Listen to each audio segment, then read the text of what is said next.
আমাদের বাবাকে খুঁজে পাই না। 3-4 ঘন্টা পর আমরা এখান থেকে ওখানে যাই, ওখান থেকে এখানে যাই, অনেক ঘোরাঘুরি করি। ঘোরাঘুরি পর আমার বাবাকে একটু খুঁজে পাই না। অনেকে বলতেছে মর্গে যান, মর্গে যান। আমরা বলতেছি আমার বাবা তো পিঠে গুলি লাগছে, মর্গে কেন যাবো? আমরা মর্গে যাবো না। এরপর আমরা মর্গের অনেক চেষ্টা করার পর আমরা মর্গে মর্গে ঢুকে দেখি আমার বাবার নিথর লাশ পড়ে আছে মর্গের ভেতরে। আমার বাবাটা শুয়ে আছে। আমার বাবারে অনেক চেষ্টা করছে যে বাবা বাবা বলে ডাকে, বাবাটা তাকায় আছে আমার দিকে। বাবা মুচকি হেসে তাকায় আছে, বাবা কিছু বলে না। বাবা ডাকি, ও বাবা, ও বাবা উঠো, বাবা উঠো, বাবা উঠে না। বাবা চিরনিদ্রায় শায়িত হয়ে আছে। বাবাকে এত ডাকি, বাবা উঠো, বাবা সাড়া দেয় না, কোনো কিছু বলে না। আসসালামু আলাইকুম। গত পর্বে আমরা বাক্য নিয়ে আলোচনা করেছি। আজকে আজকে আমরা আলোচনা করব বাক্য শুদ্ধিকরণ এবং প্রয়োগ অবপ্রয়োগ।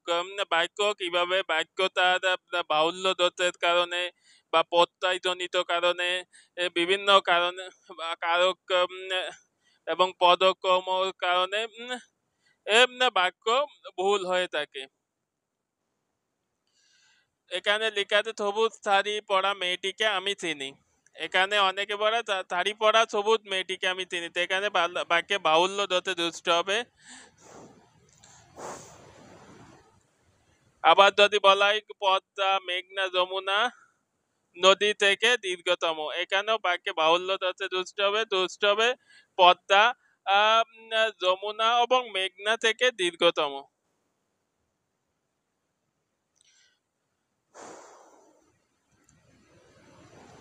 এখানে আরেকটি আছে, এখানে গরুর খাঁটি দুধ পাওয়া যায়। এখানে যদি লেখা হতো বাহুল্য দতে, এখানে খাঁটি গরুর দুধ পাওয়া যায়। খাঁটি গরুর দুধ পাওয়া যায়, গরু কি ভেজাল, এরকম একটা প্রশ্ন আছে। কিন্তু এখানে দুধটা ভেজাল কিনা তার জন্য বোঝানো হয়েছে খাঁটি সম্পর্কে। এই জন্য এখানে আমরা চিহ্ন দিয়ে আপনাকে বোঝানোর চেষ্টা করেছি।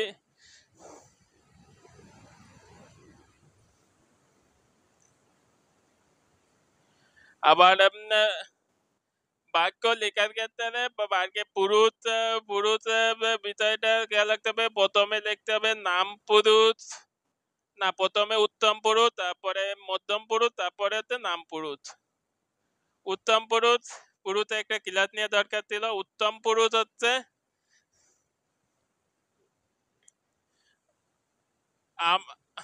আপনার আমার নাম তে, আপনার আমার নাম আবুল করিম তে তারা, এটা হচ্ছে উত্তম পুরুষ। আর মধ্যম পুরুষ হচ্ছে তুমি তোমরা এগুলা। আর নাম পুরুষ হচ্ছে আমি আমরা এগুলা।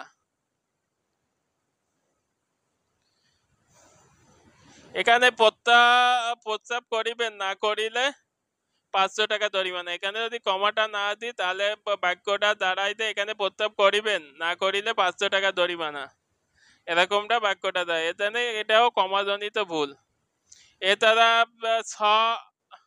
ছয় ভাই দিলে একটা ভুল হয়। ছয় ভাই মানে নিজের অর্থে বিবাহিত হয় এবং সাহিত্য শাসন সাহিত্য শাসন বা সাহিত্যাধীন। স্বাধীন, স্বাধীন মানে কি নিজের অধীন। স্বাধীন কথাটা হচ্ছে আমরা যখন নিজের অধীনে কোনো কিছুকে বুঝাই, নিজের অধীনে থাকাকে বুঝাই, সেটা হচ্ছে স্বাধীন। আর আর স আর ছ চত্রিক মানে সহিত বা চাষে। দেখো আপনি চত্রিক সহিত ঋত্বিক মানে নিজের ইত্তিকে, না মানে ইত্তিকে চাষে নিয়ে। আর যখন বলাই ছত্রিক তখন বোধহয় নিজের ইত্তিকে নিয়ে। আপনার কি অন্য ইত্তিকে নিয়ে যাওয়ার অভ্যাস আছে? নিশ্চয়ই নয়। এরকম। আর মানে তাতে সহিত, তাতে বান্ধব মানে তাতে বন্ধুদের নিয়ে। আবার বধূ, বধূতে আছে বধূতে আগে চন্দ্রবিন্দু, চন্দ্রবিন্দু সাধারণত সর্বনামের উপর চন্দ্রবিন্দুর ব্যবহারে বিশেষ গুরুত্ব অর্থাৎ সম্মানসূচক হিসেবে ব্যবহৃত হয়।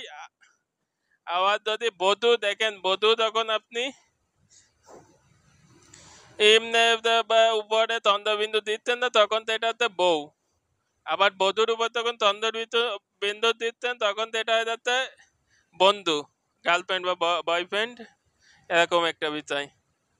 সবাইকে বাংলা প্রয়োগ প্রয়োজন এবং বাক্য শুদ্ধিকরণ বিষয়ে এই ছিল ক্লাস। সবাইকে এ পর্যন্ত ধন্যবাদ।